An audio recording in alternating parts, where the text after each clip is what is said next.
I have spent many years in silence, in temples where the only sounds are bird song at dawn and wind rustling through bamboo, in meditation halls where even a single breath feels loud. I have walked through the fire of ego, attachment, love, loss, and learned to carry peace in the palm of my hand.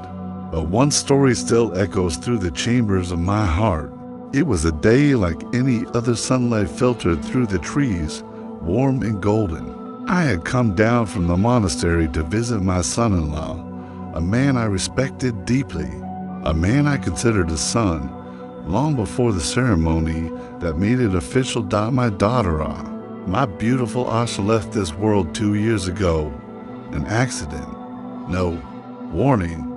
One moment a smile, the next silence. After her passing, her husband, Armin, withdrew. Grief carved him hollow, and we tried, my wife and I, to help fill that space, gently. Without pressure, so on that morning, I made the journey, alone, to bring him some tea leaves from the mountains and a new book I thought he might like. Simple gestures. We monks live on little, but give all we can. As I turned the corner near his home, something stopped me. There, parked beside his gate, was a car I knew better than my own reflection, my wife's. Now, this may not sound strange. At first, we often visited Armin separately, but this was different. The car was hidden partially behind the trees, and the engine was warm. I waited 10 minutes, then 15. Still no sign of either of them. Something inside me, perhaps the residue of worldly suspicion I thought I had burned away, wasted. I walked quietly to the side of the house where the kitchen window was cracked open. A breeze carried voices out, low and intense. I stood still, and then I heard her laugh. Not the laugh she gave in the temple during prayer, not the quiet, polite chuckle of formal dinners. No, this was different, youthful, intimate, alive. Then came words I could never unhear. Sometimes I think she had to die so we could be together without guilt. It was my wife's voice. And then Armin responded, "She's gone now. She's not in the way anymore." The world didn't spin. It stopped.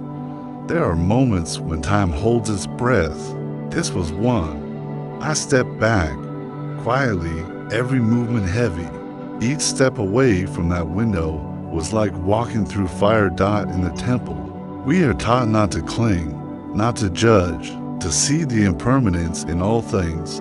But in that moment, I was not a monk.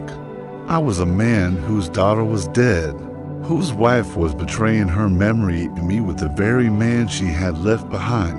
I returned to the monastery that night in silence. No confrontation, no angry words, just a plan, but not the kind you might expect. I began to observe. Over the next weeks, I watched them from a distance, not just physically, spiritually. I watched how they smiled brightly, laughed often. I noticed how Armin stopped visiting my daughter's grave, how my wife no longer lit candles in her room. Guilt, you see, does not disappear. It disguises itself in overcompensation, in avoidance, in denial. And I began my silent revenge. No, not a poison or confrontation, but the kind of revenge only a monk could craft. I began writing a letter every night, a little more, a story, really, about love and betrayal, about a woman who lost her daughter and forgot the face of grief too quickly, about a man who sought comfort and found desire in the wrong arms, and about a father who witnessed it all. But in the end of the story, I forgave them, and that forgiveness was the blade, because when someone has buried the truth, when they've smothered their shame beneath layers of secrecy, there's no greater pain than having it revealed gently, truthfully, without anger. I mailed the manuscript to them on Ash's birthday. I watched from a distance as the truth bloomed. Armin read it first.